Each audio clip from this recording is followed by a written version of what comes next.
आज मैं कुछ करने निकल पड़ी हूँ। मैं सही हूँ या गलत ये मुझे नहीं मालूम। अर्चना, थोड़ी देर संभालेगी कशिश को, एक जरूरी काम आ गया है। हाँ हाँ शालिनी, बिल्कुल। बेटा कशिश, आंटी को तंग मत करना। जल्दी आना मम्मी।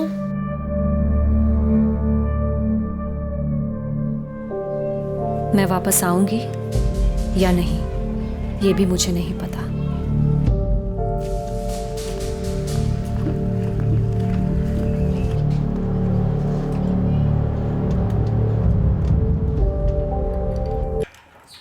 ए डॉली, चल बाहर आ।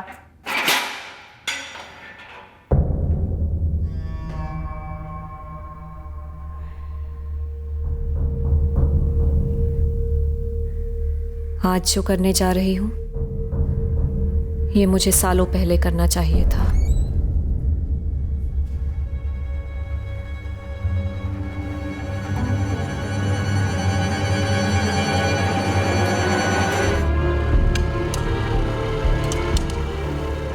एक अरसे से हमारी बर्बादी लिखित थी, बस ये एक लड़की कोमल आई और तकदीर का लिखा सच कर गई। क्यों कोमल अपना रास्ता खो बैठी? क्यों भटकती भटकती हमारी राह से गुजरी? क्यों हमारी जिंदगी से टकरा गई? जो बोया जाता है वही पाया जाता है। जुर्म का बीज कब और कैसा जहरीला फल बनकर अपनों की ही नसों में फैल जाता है, ये कह पाना नामुमकिन है। इस केस में भी एक घातक बीज सालों पहले बोया गया था और जहर फैला सितंबर 2017 में, जब शालिनी डोमेस्टिक डिस्प्यूट सेल में बैठी अपने पति राजन पाटीदार का इंतजार कर रही थी।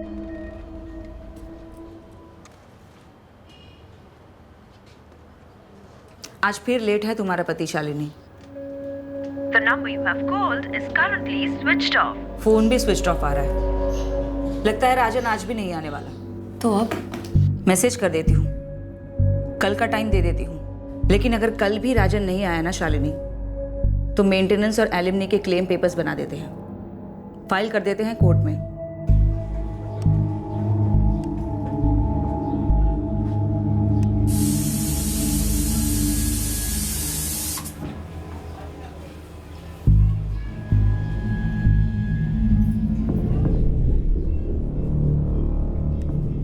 शालिनी का पति राजन अब उसे कभी नहीं मिलने वाला था। दरअसल राजन के घर में 2 लाशें पड़ी थी। कुछ ही देर में हमें भी इन दोनों मर्डर्स के बारे में खबर मिलने वाली थी। सर, नरेंद्र जी और राजन कभी घर को ताला लगा कर नहीं जाते और किसी ने उनको घर से बाहर जाते हुए देखा भी नहीं। पर से बदबू, सर ये कोई चूहा मरने की बदबू नहीं है सर, जरूर कोई गड़बड़ है।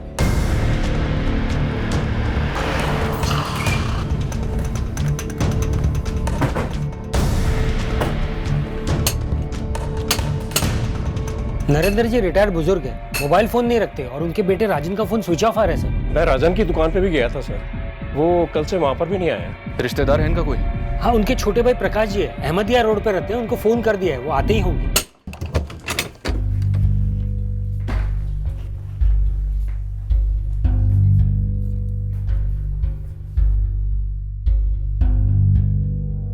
सर यहाँ कुछ तो हुआ है।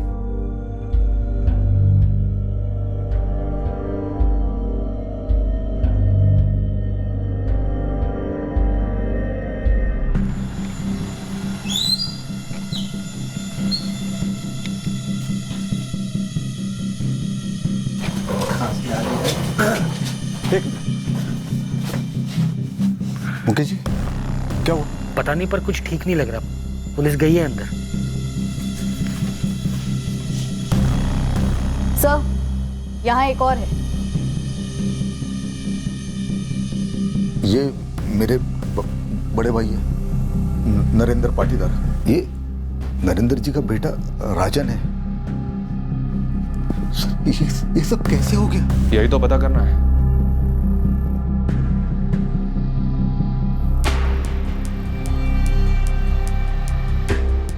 घर में कैश था। सर, शराब की बोतल तकरीबन खाली है, पर कोई ग्लासेस नहीं मिले हैं। खाने की कोई प्लेट्स वगैरह नहीं मिले? नहीं सर, शायद एक से ज्यादा हत्यारे थे, जाने से पहले सब कुछ साफ करके चले गए। या फिर सर, सिर्फ यही दोनों मर्द रहते थे इस घर में। हो सकता है खाना ही ना बना। बाप बेटे का घर से बाहर जाकर खाने का प्लान हो, या फिर कुछ और।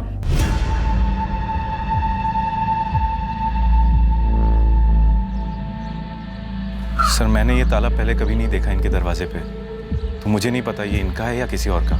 मोनू, तुम्हारे फादर प्रकाश ज्यादा कुछ बोल नहीं रहे। सर दरअसल पापा और नरेंद्र ताऊ जी के बीच में 10 साल से कोई बातचीत नहीं हुई है, और पापा तो इस घर में कई साल बाद आ रहे हैं। क्यों?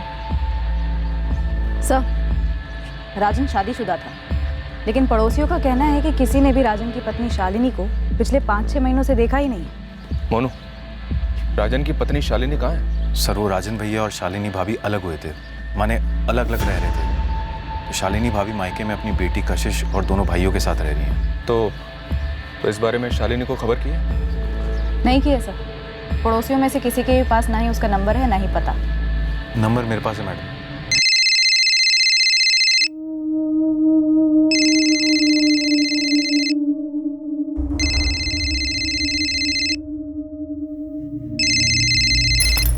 हेलो, शालिनी पाटीदार जी बोल रही हूँ। मैं assistant sub inspector Devika Sahu बोल रही हूँ, तुम्हारे पति राजन के घर से।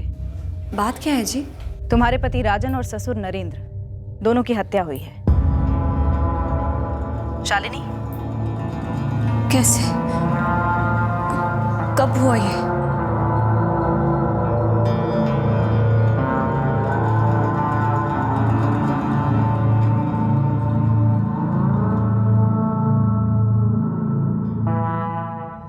सर, राजन के घर के बाहर जो दूसरी बाइक खड़ी मिली है वो किसी मोहल्ले वाले की नहीं है।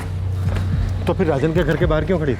अभी तक पता नहीं है सर। बाइक का नंबर आरटीओ भेजा है। सर, अगर ये नंबर प्लेट जाली होगा तो बाइक हत्यारों की हो सकती है। ये नरेंद्र पाटीदार रिटायर्ड सरकारी कर्मचारी थे? जी हाँ सर, म्यूनिसिपल स्कूल से बतौर वाइस प्रिंसिपल रिटायर हुए। और बेटा राजन? राजन की कोई फिक्स नौकरी नहीं थी सर। ये लोगों को पैसे उधार दिया करता था, साहूकारी करता था। उधार देने के लिए पैसे आते कहाँ से थे इसके पास? अभी तक क्लियर नहीं है सर। वैसे मोहल्ले वालों का कहना है कि बाप नरेंद्र के पीएफ के पैसों से इसने एक दुकान खरीद रखी थी। ये वहीं से साहूकारी करता था। और राजन की पत्नी शालिनी? शिनाख्त के लिए गई सर। राजन पाटीदार ब्याज पर पैसे देता था, तो कहीं लेन देन की गड़बड़ी में तो इसका मर्डर नहीं हुआ है, या फिर कोई पर्सनल एंगल है? सर, राजन की बॉडी पर 11 स्टेप्स हैं, एक से एक गहरे। मामला लगता तो पर्सनली। अगर कोई पर्सनल मामला होता तो हमें कैसे पता होगा सर? सर इन दोनों का ज़्यादा किसी से मेल मिलाप नहीं था, और नरेंद्र जी के रिटायर होने के बाद में वो पूरा दिन घर पे ही होते थे, और सुबह शाम यहाँ कुर्सी पर बैठकर वो धूप सेका करते थे। बड़े सीधे साधे थे नरेंद्र जी, न कभी किसी से झगड़ा, न ही कोई बोलचाल। ये राजन की पत्नी शालिनी राजन से अलग कब हुई और क्यों? कुछ महीने पहले शालिनी यहाँ से चली गई थी, लेकिन क्यों गई थी ये पता नहीं है सर। नरेंद्र जी की अपने छोटे भाई प्रकाश पाटीदार से बनती नहीं थी, आना जाना भी नहीं था एक दूसरे के घर पे, पर किसी का तो आना जाना होगा ही। अच्छा, नरेंद्र जी के घर पे कोई काम वाली भी नहीं आती थी क्या? सर एक है, कभी कभार देखा है उसको यहाँ आते जाते हुए। उसका नाम बाबूराम है।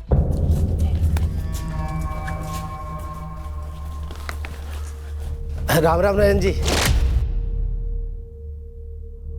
अरे राम राम बाबूराम, आजा। कहाँ मिलेगा ये बाबूराम?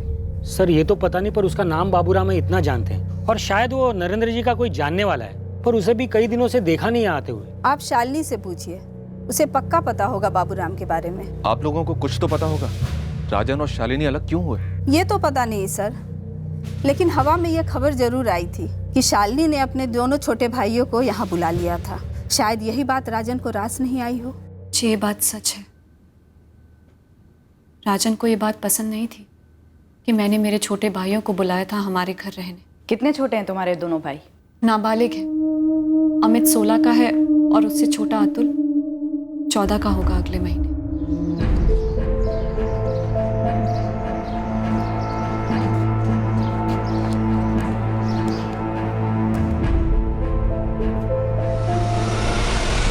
बहुत भयंकर तरीके से हत्या हुई तुम्हारे पति और ससुर की। कुछ अंदाजा है क्यों हुआ ऐसा? किसी पर शक है? क्या बताऊं सर, मैं तो वहां थी भी नहीं। दरअसल मैं तो कल राजन का इंतजार कर रही थी डोमेस्टिक डिस्प्यूट सेल पर। वो आए नहीं, फिर मैं घर भी गई और बाहर ताला लगा था। तुम्हारे और राजन के बीच में मसला क्या था? सिर्फ इतना ही कि राजन अपने घर में तुम्हारे दोनों छोटे भाइयों को रहने नहीं देना चाहता था? जी, मेरे छोटे भाई नाबालिग हैं अभी, उन्हें मेरी ज़रूरत है, लेकिन ये बात राजन कभी समझते ही नहीं थे।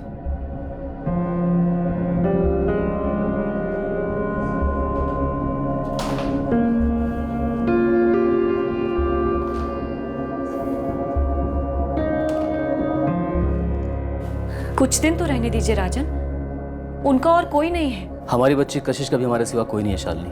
क्या मैंने कशिश की परवरिश में कोई लापरवाही की? आगे भी ना हो इसलिए कह रहा हूँ। और ये क्या तुमने सब कुछ अपने सर पे ले रखा है? हाँ, तुम्हारी बहन सोनिया भी तो है, वो भी तो कुछ कर सकती है उनके लिए। मैं बड़ी हूँ राजन, मेरी जिम्मेदारी बनती है। और अपने परिवार के प्रति तुम्हारी कोई जिम्मेदारी नहीं है।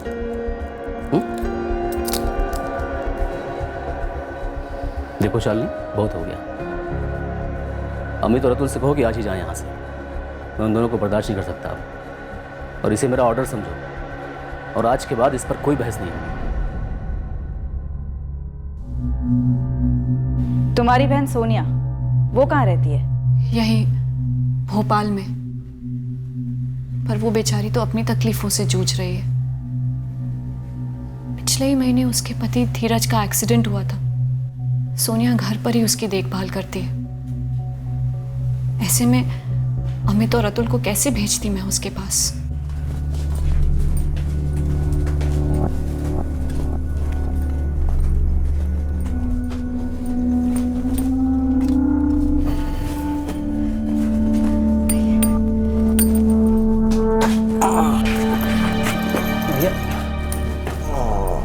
सिद्धेश सुन, मेरे मैनेजर अश्विन जी का घर पता है ना तुझे? तुरंत जाकर बोल दे मैं जल्द से जल्द ऑफिस ज्वाइन कर लूंगा। कैसी बातें कर रहे हैं आप धीरज भैया? आप आराम करिए अभी, या लंबी छुट्टी ले लीजिए, या बाद में कोई दूसरी नौकरी देख लेना। आप ढंग से खड़े भी नहीं हो पा रहे हैं, ऐसी हालत में आप काम कैसे करेंगे? सोनिया, अगर ऐसे ही बैठा रहा ना तो मेरी हालत और भी बिगड़ती चली जाएगी। अब भैया जो हो गया सो हो गया ना, अभी आप सिर्फ ठीक होने की सोचिए। अच्छा मैं चलता हूँ।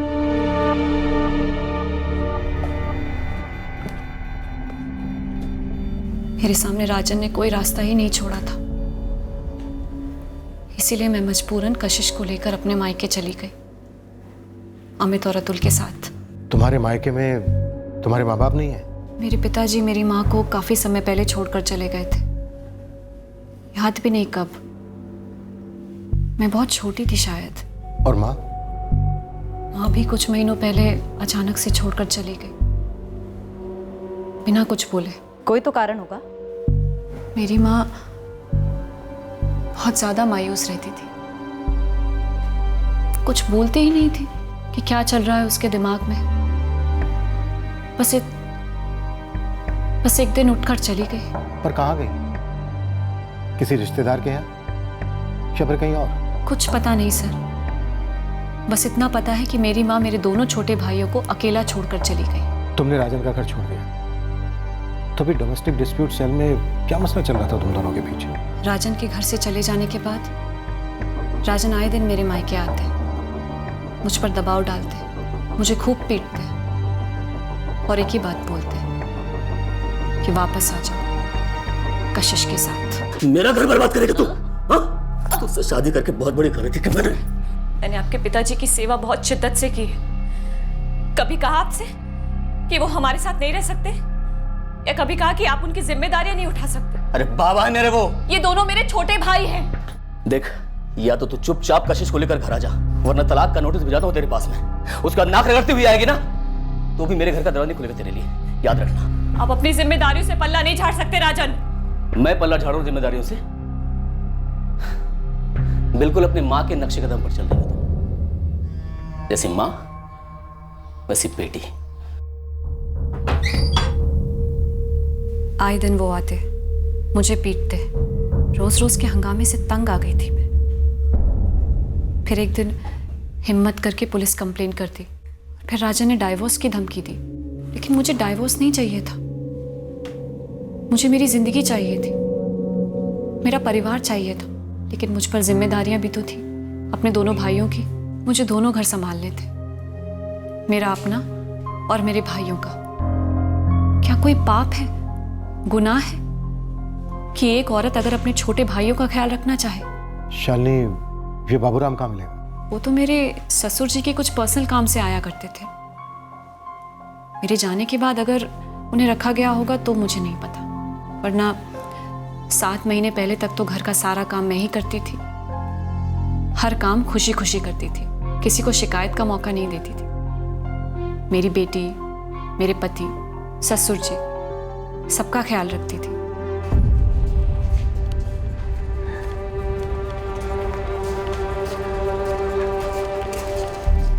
इस बाबूराम का हमारे पास कोई फोटो नहीं है, ना कोई नंबर है, ना कोई पता। गरोड़िया नगर में भी इसके बारे में किसी को कुछ नहीं मालूम है गुरु। और 15 सितंबर से ये बंदा आया भी नहीं है काम पे। बिल्कुल। और जिस तरह से ये दोनों कत्ल हुए, ये कोई निजी दुश्मनी का मामला लगता है गुरु। कोई चोरी हुई हो ऐसा लगता नहीं है, पर चोरी का रंग देने की कोशिश की गई। लग जाता हूँ इस बाबूराम को खोज निकालने में। हो सकता है बाबूराम कत्ल की कड़ी हो या फिर कत्ल का जरिया। कत्ल में शालिनी का हाथ भी हो सकता है, पर इस वक्त कुछ कहना बहुत जल्दी होगा। डोमेस्टिक डिस्प्यूट सेल से पता करो कि राजन और शालिनी के मसले की हकीकत क्या है। एक और बात है सर, शालिनी का इस कत्ल में हाथ हो या ना हो, मुझे लगता है कि वो हमसे जरूर कुछ छुपा रही है, सब कुछ खुलकर नहीं बता रही है।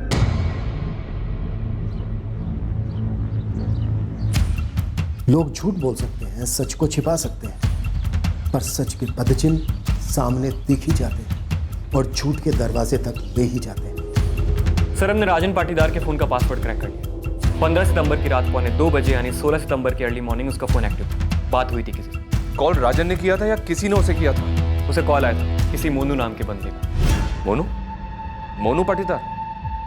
ये मोनू पाटीदार तो विक्टिम का चचेरा भाई है, पर उसने तो हमें कुछ नहीं बताया। हाँ सर, आप सही कह रहे हैं। मेरी 15 सितंबर की रात को राजन भैया से बात हुई थी, लेकिन एग्जैक्ट टाइम वो मुझे याद नहीं है सर। 15 की रात 2:45 बजे, यानी कि 16 तारीख की सुबह बात हुई थी तुम्हारी? हाँ सर, देर रात बात हुई थी। तो बिना देर की हमारे थाने पहुंचा। हम भी तो जाने कि रात को 2:45 बजे तुम्हारी राजन के साथ ऐसी भी क्या बात हुई थी, उसकी मौत से कुछ ही देर पहले।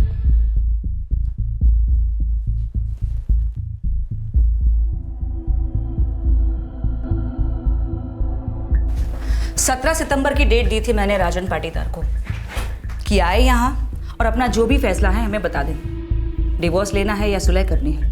और इस आखिरी फैसले के पहले ही राजन का मर्डर हो गया और उसके पिता नरेंद्र का भी। ऐसा है ना देविका, मैं पक्का तो नहीं बोल सकती कि इस डबल मर्डर में शालिनी का हाथ है या नहीं, लेकिन हाँ 17 सितंबर को शालिनी यहीं बैठी थी राजन का इंतजार करते हुए। अब वो ड्रामा कर रही थी या सच में इंतजार कर रही थी, ये बताना मेरे लिए बहुत मुश्किल है।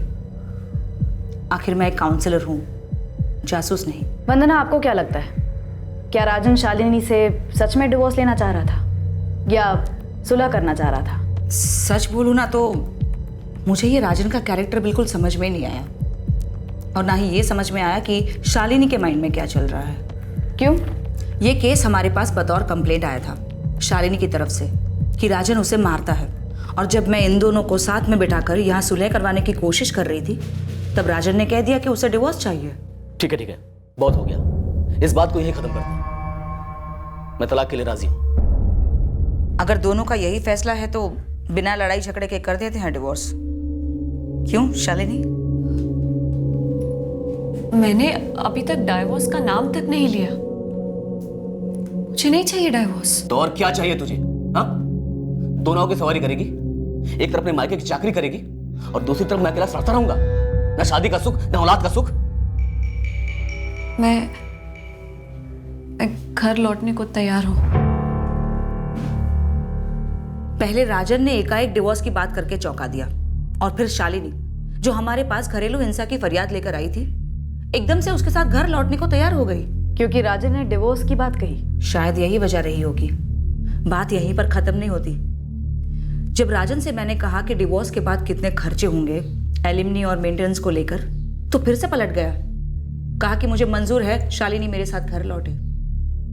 17 सितंबर को फुल एंड फाइनल करना था कि डिवोर्स चाहिए या साथ में रहना है, लेकिन उसके पहले ही मर्डर हो गया। अब बात हो ही रही है तो एक बात और बता दूं, मुझे हमेशा ही डाउट रहा है कि शालिनी की अपने पति के घर छोड़ने की वजह कुछ और ही है। मतलब अपने भाइयों की देखभाल करने के अलावा कोई दूसरी वजह? हाँ, मेरे पास इस बात का कोई पक्का सबूत तो नहीं है, लेकिन मुझे लगता है इस पति पत्नी के बीच कोई और है। शालिनी का या राजन का? राजन। मोनू, तूने हमें इस कॉल के बारे में क्यों नहीं बताया? तूने राजन को रात को 2:45 बजे फोन किया। और पोस्टमार्टम रिपोर्ट के हिसाब से राजन का कत्ल सुबह 5:30 से 6:30 के बीच हुआ। मोनू, कत्ल के पहले राजन ने किसी के साथ बैठकर काफी शराब पी थी। क्या वो तू था? बिल्कुल नहीं सर, मैं तो घर पे था, घर ही से फोन किया था। रात के 1:45 बजे या तो कोई इमरजेंसी में फोन करता है या फिर प्रेम में। सर वो मैंने राजन भैया को इसलिए फोन किया था ये बताने के लिए कि मैं उनसे 3 लाख का लोन लेने के लिए तैयार हूँ। और ये रात को 1:45 बजे कहने की जरूरत क्यों पड़ी? सर उसके एक दिन पहले 15 की शाम को राजन भैया मेरी दुकान पे आए थे और ये ऑफर की बात तो एक अरसे से हम करते आ रहे थे। कैसा ऑफर? यही सर कि राजन भैया मेरे लिए पैसों का इंतजाम करने वाले थे लोन के लिए। और राजन ये इंतजाम कैसे करने वाला था? घर बेच के।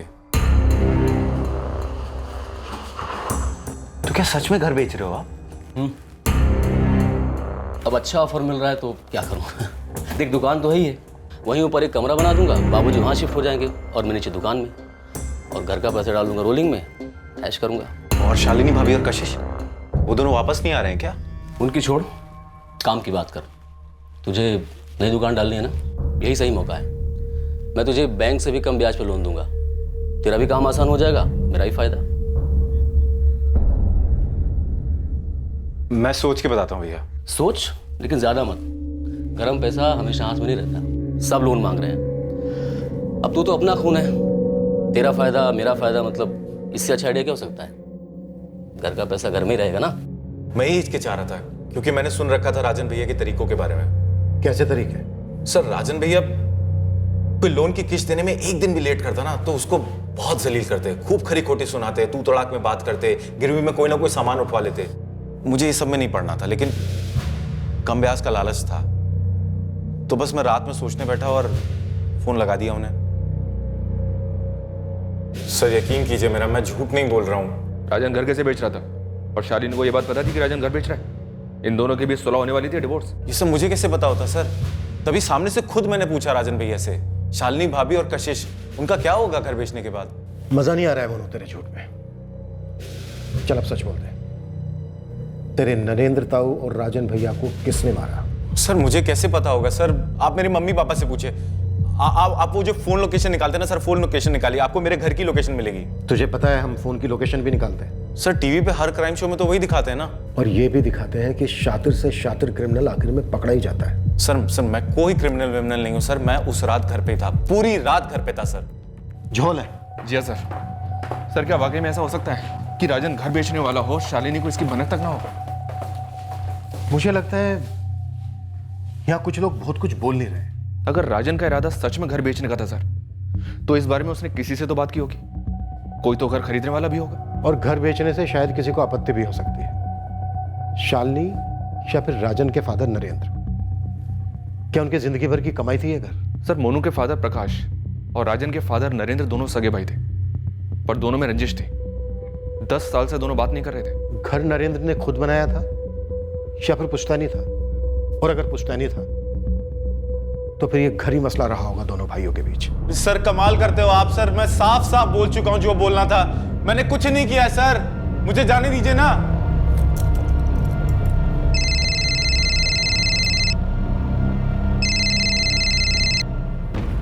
हेलो प्रकाश पाटीदार, मैं सब इंस्पेक्टर ठाकुर बोल रहा हूँ। हाँ बोलिए। आपसे कुछ बात करनी है। किस बारे में? आपके बड़े भाई नरेंद्र और भतीजे राजन के कत्ल के बारे में, और अगर इसके अलावा और भी कोई बात है तो वो भी करेंगे। सर मैं ये पहली बार सुन रही हूँ, मुझे तो यकीन नहीं हो रहा है कि राजन अपना घर बेचना चाहते थे, वो भी मुझे बिना बताए।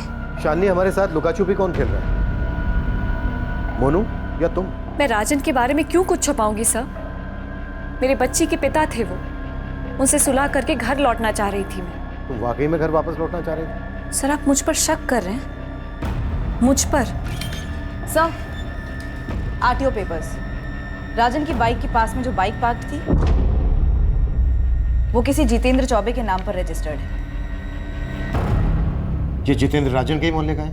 नहीं सर, उसके मोहल्ले से काफी दूर का एड्रेस है, ट्रैक कर लिया है उसे, जितेंद्र का नंबर भी निकाल लिया है, फोन ऑन है उसका, लेकिन उसे फोन नहीं किया है अभी तक। तुरंत उठा। मालिक वो आपका बाबूराम जो था पाटीदारों के घर काम करने वाला। राम राम नयन जी। वो हवा हो गया भोपाल से, गायब। गायब कब हुआ? ये तो ठीक से किसी को पता नहीं है। उसका मोबाइल नंबर मिला है पर बंद है, और बंदा बोरिया बिस्तर के साथ गायब हुआ है। गुरु, इस बाबूराम का हमारे हाथ लगना बेहद ज़रूरी है। ये इस केस की अहम कड़ी हो सकता है। वैसे एक कड़ी हमारी भी हाथ लगी है। वो जो लावारिस बाइक के बारे में बताया था ना, राजन के घर के बाहर खड़ी थी, उसका मालिक ट्रेस हो गया, उड़वा लिया उसे। सर बाइक छुड़वा नहीं पाया था, इसलिए आपको वहाँ पर मिली। छुड़वा नहीं पाया? गिरवे रखी थी राजन के पास बाइक? 50,000 लिए थे राजन भाई से, सिर्फ 15,000 लौटा पाया था और 1 साल से ऊपर हो गया था। जब नहीं लौटा पाया था तो राजन भाई चढ़ गए मेरे ऊपर। राजन भाई बाइक लेकर मत जाओ, मेरी खटिया खड़ी हो जाएगी। राजन भाई मैं ऑफिस जाता हूँ इस पर। ऑफिस जाता ना तो महीने के आखिर में सैलरी मिलती होगी तुझे, घर भी चलता होगा उसी से, गाड़ी में पेट्रोल भी डालता है। इन साले किस्त तो बहुत दूर की बात है, सही ढंग से ब्याज भी नहीं लौटा पाया तू अभी तक। लौटा दूंगा।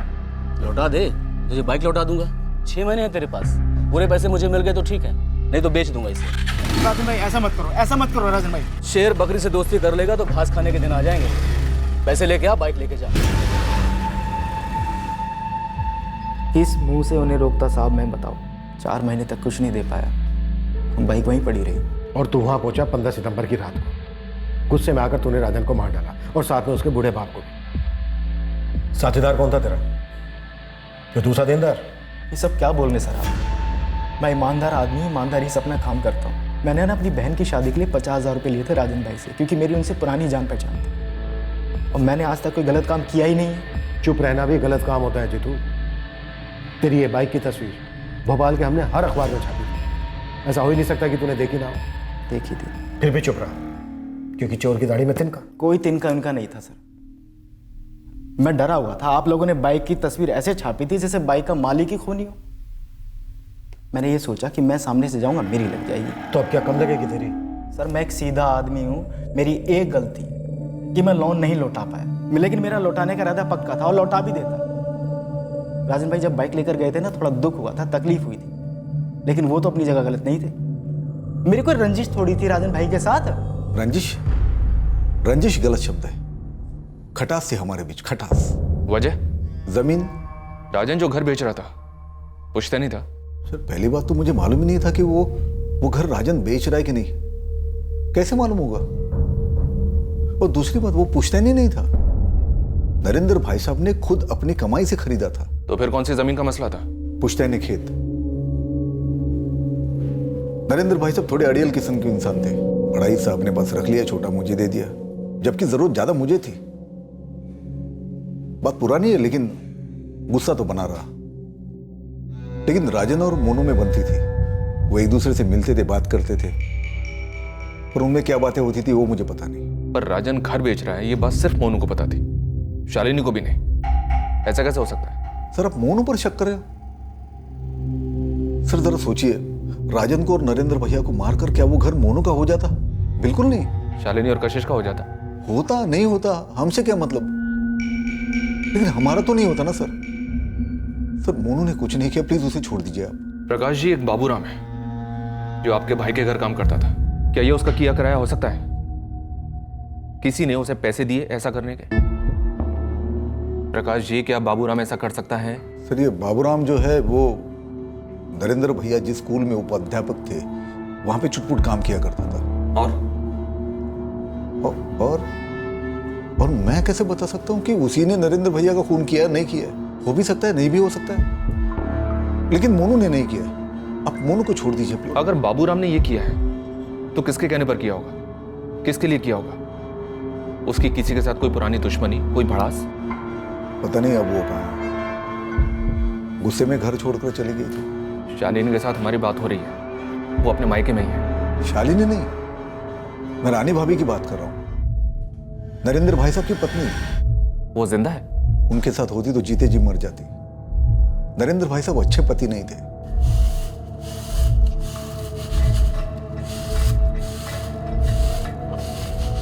किसी ने भी हमें नरेंद्र पाटीदार की पत्नी रानी के बारे में ऐसा कुछ तो नहीं बताया। क्यों? क्योंकि उसके बारे में किसी को पता ही नहीं होगा। राजन जब 4-5 साल का था तब रानी भाभी घर छोड़कर चली गई थी, 25 साल पहले। इतने छोटे बच्चे को छोड़कर चली गई? वरना उन्हें दुनिया छोड़नी पड़ती थी। नरेंद्र भाई साहब जानवरों की तरह पिटते थे उन्हें। मैं हमेशा सोचता था कब वो घर छोड़कर भाग जाएगी, और एक दिन वो सच में भाग गई। लेकिन प्रकाश जी, पोस्टमार्टम रिपोर्ट में नरेंद्र के खून में हमें एक बूंद शराब नहीं मिली। शायद छोड़ दी होगी, पर मैं जो बता रहा हूँ वो अतीत के बारे में, जो सच है। तो मतलब आप ये कहना चाहते हैं कि हमले का असली निशाना नरेंद्र जी थे? राजन इसलिए मारा गया क्योंकि वो वहां उस वक्त मौजूद था? ये मैं कैसे कह सकता हूँ? आपने पूछा कि बाबूराव ने किसके कहने पे किया होगा, तो मुझे रानी भाभी का नाम याद आया, क्योंकि वो उसी जानती थी। ऊपर से आपने बोला कि वहां पे चोरी वोरी कुछ हुई नहीं, तो ऐसे ही मैंने सब बता दिया। ठीक है सर, मोनू ने कुछ किया नहीं, आप प्लीज उसको छोड़ दीजिए। शालिनी कह रही है कि उसे हमेशा बोला गया कि राजन की माँ उसके बचपन में ही मर गई थी। पता नहीं और कौन कौन से एंगल्स उभरने वाले हैं इस केस में, और इनमें से इस डबल मर्डर केस से किसका ताल्लुक है।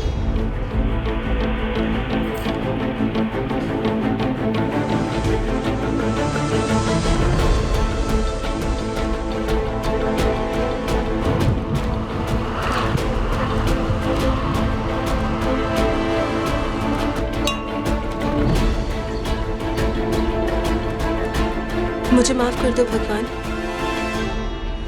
मुझे माफ कर दो। राजन पाटीदार के फोन रिकॉर्ड्स आ गए। इनमें से 3 औरतों से वो रेगुलर टच में थे, महिमा शुक्ला, पूजा जैन और नैना प्रजापति।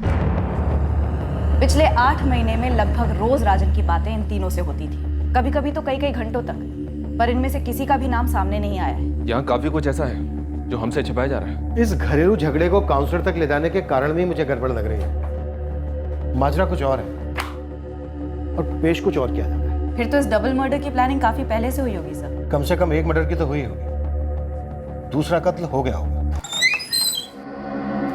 अमित, अमित, कब समझेगा तू अमित? कब समझेगा? जहर है ये, जहर। तेरी देखा देखी अगर अतुल को भी ये लत लग गई तो ऐसे ही चाहता है तू? देख अमित, हमें हमारी जिंदगी बेहतर बनानी है। अब जैसी भी है इससे ऊपर उठना है। तुझे क्या लगता है जो तूने और अतुल ने झेला भुगता वो मैंने और सोनिया ने नहीं देखा? पर हमें अब वो सब भुलाना होगा, उन यादों के दलदल से बाहर निकलना होगा, लेकिन इस तरह से नहीं जैसे तू कर रहा है, सही तरीके से मेरे भाई। इस केस में हर कदम पर नए नए मोर्चे, नए नए एंगल्स खुल रहे थे तहकीकात के लिए, लेकिन कोई एक ठोस सुराग हाथ नहीं लग रहा था किसी भी एंगल में जो हमें सही दिशा में ले जाता। मालिक, आपके शक के दायरे में कौन नहीं है? मतलब संदिग्धों का पूरा गुच्छा है, चाबियों के गुच्छे की तरह। एक तो ये राजन का कजन मोनू, फिर उसके 25 साल पहले की माँ रानी पाटीदार जो सालों पहले गायब हो गई थी, फिर उसके लाइफ में ये 3 देवियाँ, महिमा शुक्ला, पूजा जैन, नैना प्रजापति, और मास्टर चाबी शायद हमारे पास एक ही, नौकर बाबूराव। सर मुझे ऐसा लग रहा है कि इन सभी एंगल्स के बीच में हमसे कुछ छूट रहा है, कुछ अनदेखा हो रहा है, या कुछ ऐसा जो पकड़ में नहीं आ रहा है। ये शालिनी की माँ, उसका क्या? उसका क्या गुरु? मेरे को थोड़ा खटकता है कि ये शालिनी की शादी को 7 साल हो चुके हैं, 6 साल की उसकी बच्ची है। शालिनी की छोटी बहन सोनिया की शादी को भी 3 साल हो चुके हैं, और शालिनी की माँ का पति कई सालों पहले गुड बाय बोल गया। मतलब इस औरत ने अकेले अपने बलबूते पे इन दोनों लड़कियों को सेटल किया, और अब अचानक अपने दोनों नाबालिग लड़कों को छोड़कर ऐसे ही गायब हो गई। बात कुछ जमती नहीं है साहब। कुछ बनता है इधर? सर अगर टाइमिंग देखें तो केस वहीं से शुरू होता है। माँ गायब होती है, दोनों लड़के शालिनी के घर पहुंचते हैं, राजन और शालिनी में कश्मकश शुरू होती है, और फिर शालिनी अलग होती है अपने पति से, और फिर राजन की मारपीट शुरू होती है। डोमेस्टिक सेल में कंप्लेंट की जाती है, और जैसे ही मामला सुलझने वाला होता है डबल मर्डर हो जाता है। लग जा, खोज निकाल शालिनी की मां का। पता तो चले वो इस केस की चाबी है या फिर संदूक के अंदर का सबसे बड़ा राज। संदिग्धों की लिस्ट बढ़ती जा रही है, हमारे पास कई एंगल्स थे, लेकिन अब इस केस में एक नया पहलू सामने आने वाला था। कोमल महतो था उस लड़की का नाम, जो थी तो एक अतीत के केस में शामिल, पर अब हमारी तहकीकात में एक महत्वपूर्ण पड़ाव साबित होने वाला। हमने नहीं सोचा था कि शालिनी की मां का इस केस से कोई ताल्लुक होगा, पर हम गलत थे। शालिनी और राजन भले हाल ही में अलग हुए थे, पर इस दूरी की जड़ जुर्म का वो बीज था जो शालिनी की मां ने बोया था। सही वक्त पे सही जगह उंगली रखिए साहब। हाथ में क्या है गुरु? यही कि ये शालिनी की माँ कोई गायब वायब नहीं है। मतलब शालिनी झूठ बोल रही है? कहाँ है शालिनी की माँ? आपके चौखट पे ही बैठी है साहब, मैडम अंदर है। रेवड़ी चौक थाने के लॉकअप में बंद है। अरे ओ आशा, अरे सुन रही है क्या? अरे हम कह दिए हैं तो क्या हुआ, जानवर तो नहीं है ना? अरे सूखी रोटियां तो ना खिलाया कर बहना। मैं पैसे दूं क्या खाना मंगवाने के लिए? तेरे हराम के पैसे तू रख अपने पास। तू जैसी गिरी औरत को सूखी रोटी तो क्या, भूसे की रोटी में नहीं देनी चाहिए। डॉली जायसवाल नाम है शालिनी की माँ का। फरवरी 2017 में पुलिस को टिप मिली थी डॉली के खिलाफ। धर दबोचा उसे। Charge 370 human trafficking. जी साहब, इस डॉली ने एक लड़की अगवा की थी और उसे धंधे पे चढ़ाया था। अपने घर से बिजनेस कर रही थी। सालों से इसका यही पेशा है साहब। लड़कियां खरीदती है, बेचती है और धंधे पे लगाती है। क्या पता कैसे हमारे रडार से शालिनी का बैकग्राउंड छूट गया। शालिनी ने हमारे रडार से बाखूबी छुपाया इसे। पर डॉली के बैकग्राउंड का राजन पाटीदार और नरेंद्र पाटीदार के कत्ल से कनेक्शन क्या बनता है गुरु? बन सकता है मालिक। कोई लीड है? मेरा एक हिस्ट्री शीटर दोस्त है फैजल। डॉली ने उसे लॉकअप में बुलाया था अभी पिछले महीने अगस्त में। सलाम डॉली जी।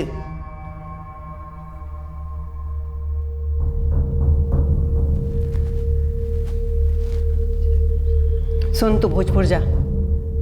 गंगाधर 25,000 देगा। यहाँ सुरेश को पकड़ा आज के आज। जिसको पैसे भेजे गए थे वो सुरेश कौन है ये अभी तक पता नहीं चला है साहब। हो सकता है राजन कुमार की सुपारी दी गई हो और नरेंद्र साथ में मारा गया। सुपारी किसे दी गई? सुरेश को? नहीं सर, लेकिन सर ये सुरेश कोई जरिया हो सकता है जिसने सुपारी दी नरेंद्र के नौकर बाबूराम को। और बाबूराम गायब है तो इस एंगल में दम लग रहा है साहब। पर इतना सब शालिनी के लिए क्यों नहीं साहब? डॉली की जगह शालिनी अपने दोनों भाइयों की माँ बनकर रह रही है और तब से रह रही है जब से ये डॉली फरवरी में अंदर हुई है। और शालिनी ने आप लोगों से ये झूठ बोला कि डॉली अपने दोनों बच्चों को छोड़कर चली गई है। मुझे लगता है ये सब अंदर का खेल है। ये कांड माँ बेटी की मिली भगत हो सकती है। अब तो शालिनी से कड़ी पूछताछ बनती है और इस डॉली का कच्चा चिट्टा और खोलना। क्या केस था जिसमें अंदर हुई, उसकी डिटेल्स भी निकलवा। लाख कोशिश करो बुरी यादों के दलदल से निकलने की, वो फिर भयानक सपने बनकर लौटते हैं। कई जिंदगियां बर्बाद हुई थी अतीत में, कई जिंदगियां बर्बाद हो रही हैं वर्तमान में, और आने वाले दिनों में और जिंदगियां दांव पर लगेंगी।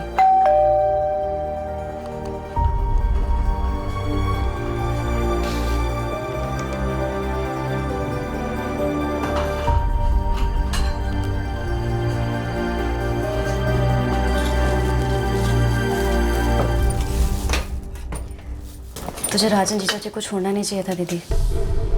मुझे पता नहीं था कि उन्हें जान की कीमत चुकानी पड़ेगी। तुझे लगता है कि माँ ने ये सब कराया है?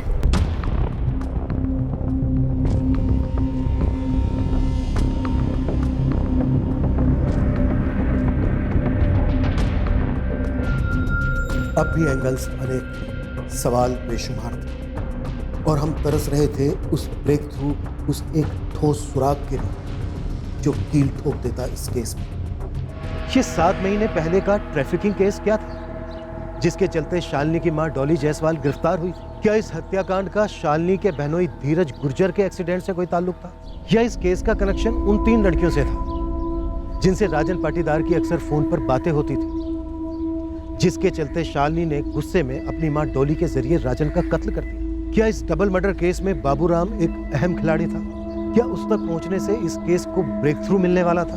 क्या इस केस के कुछ ऐसे भी पहलू थे जो अब तक हमारे सामने नहीं आए थे? कातिल ने जितनी भी शातिर चाल चली थी, हमने भी ठान ली थी कि हम इस केस की तह तक जाएंगे, गुनहगारों का और कत्ल के मकसद का भी पता लगाएंगे कि इस डबल मर्डर में असली निशाना कौन था और कौन मौके पर होने की वजह से मारा। कल रात हम इस केस को अंजाम देंगे। क्राइम पेट्रोल सतर्क। जय हिंद।